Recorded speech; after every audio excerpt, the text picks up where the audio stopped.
jam 8:37 Pagi. ya, dia minta maaf ke saya.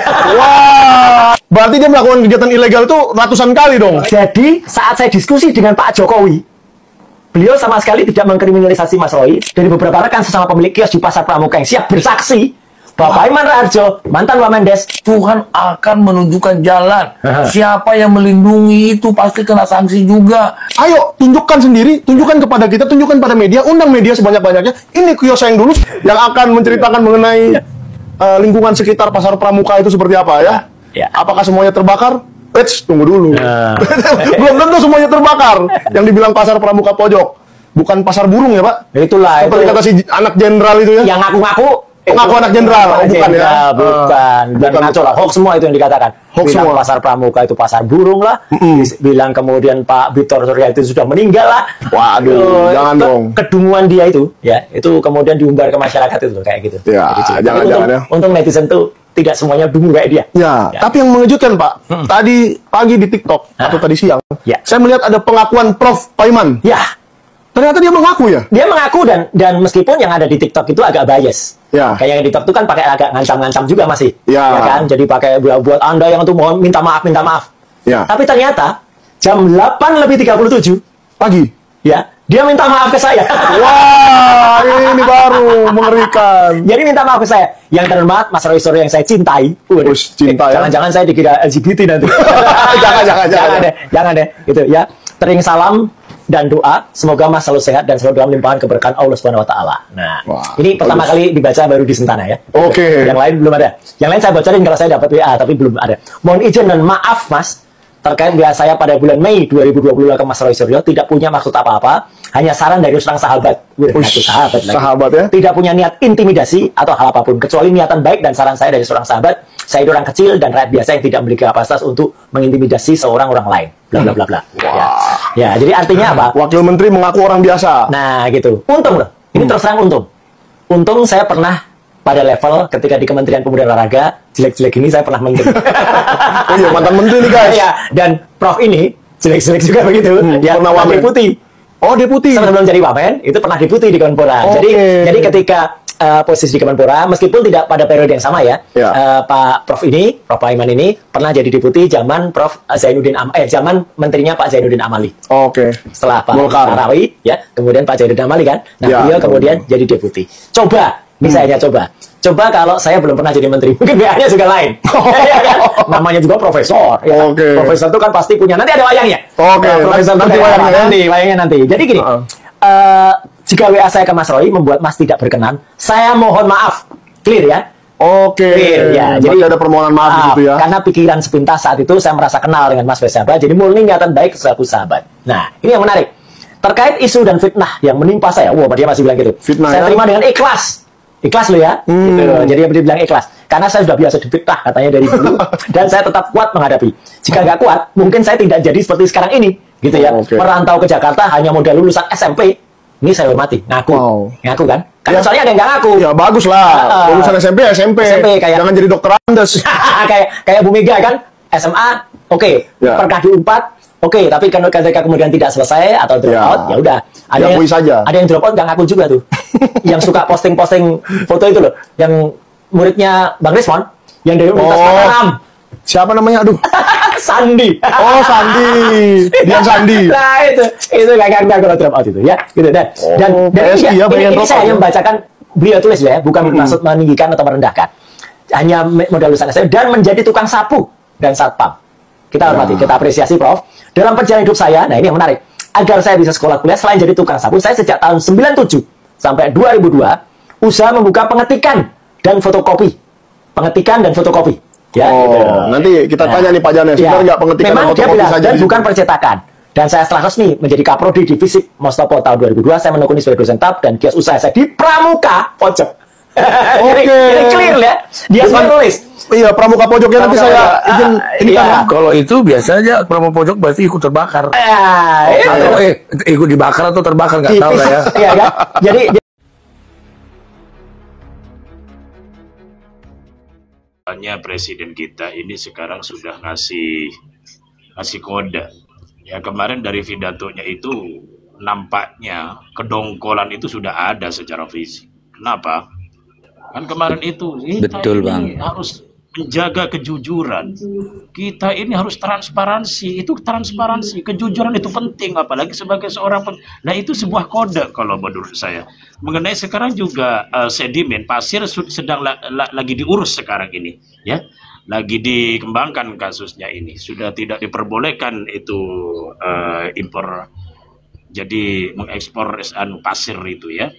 Dan juga banyak sekarang ini berlahan akan dibuka, ya, termasuk Blok Medan, ya.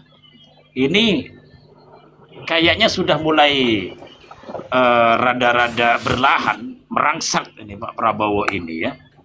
Kayaknya Bang kelihatan Rajab, memang dari pembukaan hukum di zaman Jokowi beberapa tahun memimpin bagus dibuka untuk elektoral politik dia di masa 2029. Kenapa? Karena menghajarnya menengah ke bawah, sekelas komisaris, direktur, lurah. Tapi untuk ke atasnya enggak. Ujung-ujungnya nanti semuanya adanya di Jokowi. Contoh Pertamina. Audit BPK mengatakan kerugian negara ini di 2025 sebesar 984 triliun. BPK mengaudit juga Tabung ada ngegas sudah 2, Bang. Iya, BPK Tabung mengaudit ngegas ada. tabung ngegas sudah 2. Ya iya, itu jumlahnya semua diakumulasi. Kerugian dong, Kak. Hampir 1000 triliun. Ya. Kalau mau beda lagi, perhubungan waktu 2019 mengumpulkan dana untuk kemenangan kontestasi 2019 Jokowi. Audit BPK mengatakan 300 miliar ada korupsi bansos. Kita tahu kan 497 triliun digunakan untuk membagi bansos. Padahal data di Kementerian Sosial itu warga miskin berbasis DTKS, data terpadu keluarga sejahtera ada 55 juta. Yang dibagiin 30 juta. Kalau kita berpikir 497 dibagi 30 juta, satu orang kebagian 18 juta tuh. Buktinya apa? 10 kilogram beras, uang cuma 100 atau 300. Kemana lebihnya? Kalau memang mau transparan. Betul, Bang. Beranikah KPK maju? Enggak. Karena menurut peraturan Jokowi itu nggak boleh memilih KPK masa jabatan udah habis. Dipilihlah test and profit pilihan dia di tanggal 20 Desember 2024. Seharusnya itu pemerintahan Prabowo. Makanya ini udah ketahuan. Akhirnya dirotasi tuh ketua KPK tuh sama BNPT tuh sama Kapolri. Karena indikasi-indikatornya udah mengarah ke situ. Demi apa? Demi memperbaiki citra rejim sekarang. Kan kalau kita lihat begini ranah-ranahnya. Jadi semua politik ini udah dimainkan 2 orang. Cuma nanti perlamaan Prabowo untuk elektoral naikin dan untuk mendongkel adanya di 2027 apa 2028. Sidang nanti di 2026 adanya tuh sidang ijazah asli. Habisnya 2007 mau ke 2028. Coba aja kebuka semua. Tito Karnavian dikunci juga kasusnya. Banyak menteri-menteri sama yang dilakukan. Makanya perlu asisten Prabowo. Jadi gimana Bang yang bisa sekarang itu ijazahnya? Ijazahnya menurut saya sih memang akan dibuka nanti. Sekarang gini ya. Sidang gugatan di Surakarta aja pada saat penangkapan Gus Dur sama Bambang Tri itu lama makan waktunya 9 bulan ya, sampai 10 bulan. Ditambah lagi sidang gugatan kasasi 3,5 bulan, itu memakan waktu 1 tahun. 2025 ini belum ada pembedahan yang larinya ke arah persidangan. Nah kalau memang polisi kerja cepat, ya sidik itu segera dilakukan. Saya sih berharap sih respon semua CS ditangkap. Kenapa? Karena kalau ditangkap itu akan lahir pengadilan.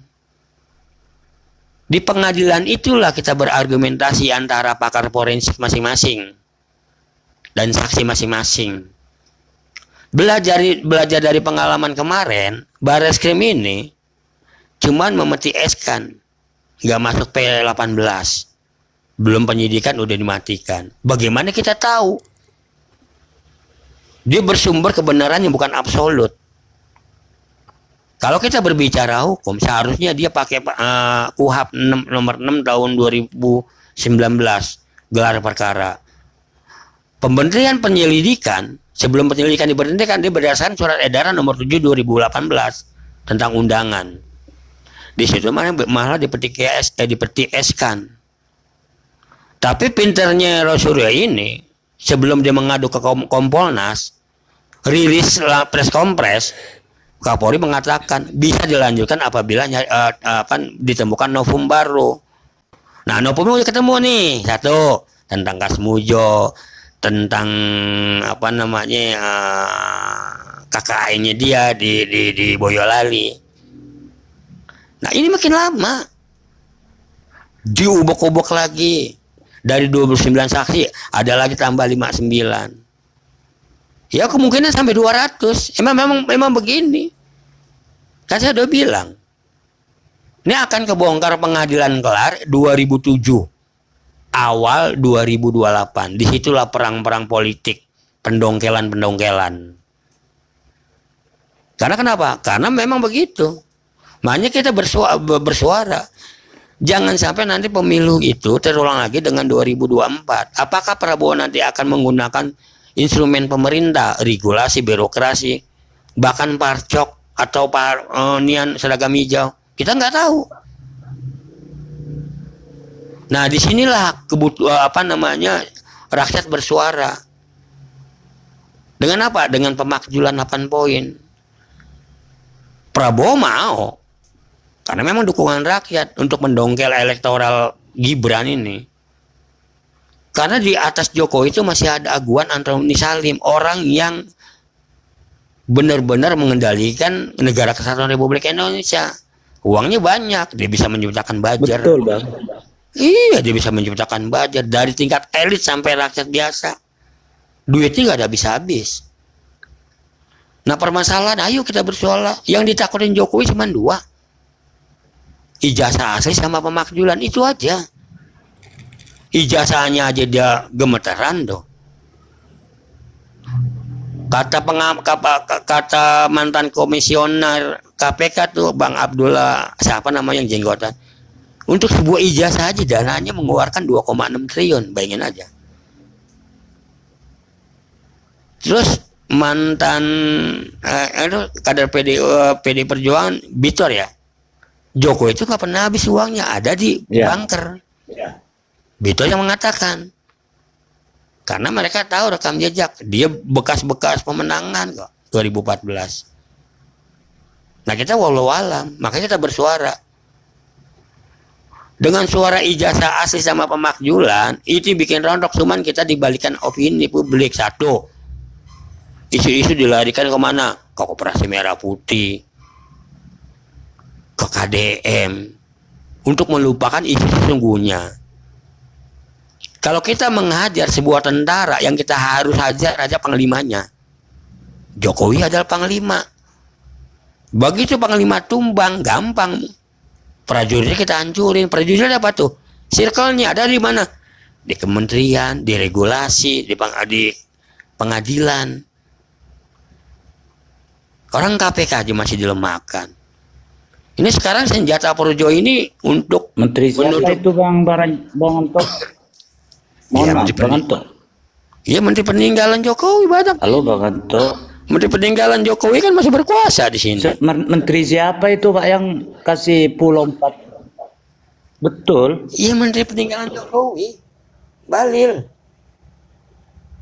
Semua Bahlil, Yusril. Kan begitu. Sekarang kita menilai ya. Tito. Iya, Tito banyak semua. Kita menilai. Berapa sih menteri kabinet Prabowo?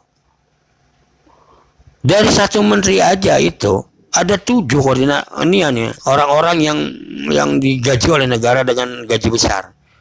Menteri, wakil menteri, dan 5 tenaga ahli. Ini lebih dari 100. Tapi kemampuan bekerjanya belum ada dilihat. Yang udah kita lihat ini adalah Menteri Pertanian. Bagus. Semuanya enggak. Betul. Pak Amran Sulaiman. Iya, ya semuanya belum ada. Hanya kebijakan yang nyusahin rakyat. Seorang menteri kalau untuk membuat kebijakan kan harusnya ada edukasi sama presiden, minta pendapat. Panglima aja begitu lagi rotasi itu. Anaknya Patri. Ini nggak ada terkoneksi. Jadi semaunya aja. Sementara dia punya 10 janji yang harus direalisasi. Yang kita lihat kan apa? Pidato sana sini, pidato sana sini. Kita akan. Waktu ini kan berjalan waktu. Detik demi detik, menit demi menit, hari demi hari, bulan demi bulan. Nggak terasa masuk 2026. Sementara janji dia belum ada. MBG aja masih tersendat-sendat. Akhirnya diganti tuh. Bagus. Sama pendidikan gratis dengan menggelontorkan anggaran 117 triliun. Itu juga duit dari mana nggak tahu kita kan. Udah tahu pajak naik aja. Tapi tujuan bagus, 600 sekolahan tuh di rehab semua tuh kan. 6.000 kalau nggak salah. Nah janji yang lainnya menciptakan 3 juta subsidi rumah rakyat, 300 fakultas kedokteran, berantas kemiskinan, kesehatan gratis, belum terrealisasi. Padahal sebelum musyawarah luar biasa kaderisasi Gerindra itu 38 titik kota menginginkan Prabowo maju lagi 2029 jadi presiden. Tapi dia pernah berpikir kalau saya nggak merealisasikan janji, saya malu pada rakyat. Nah disinilah kebodohan Prabowo. Kalau dia mau menepati janji, rasa apa lagi menteri-menteri yang gagal kemarin? Lagi-lagi politik. Untuk membangun sebuah negara dan gagasan itu kan mensupluskan APBN. Ini mah enggak.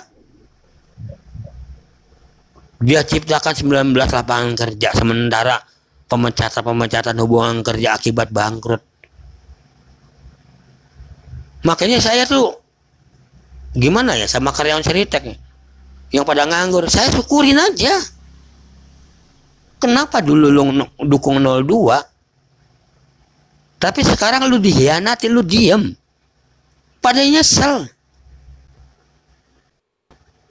Ini kan penipuan demi penipuan, janji bikin sakit hati rakyat. Coba Bang Dema.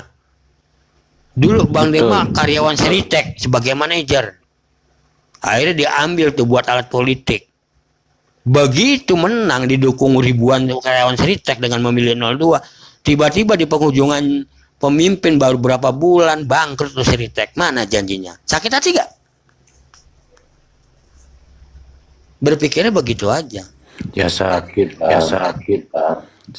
Iya, ya makanya kita gak gaung gini, cuman gini ya kepada teman-teman.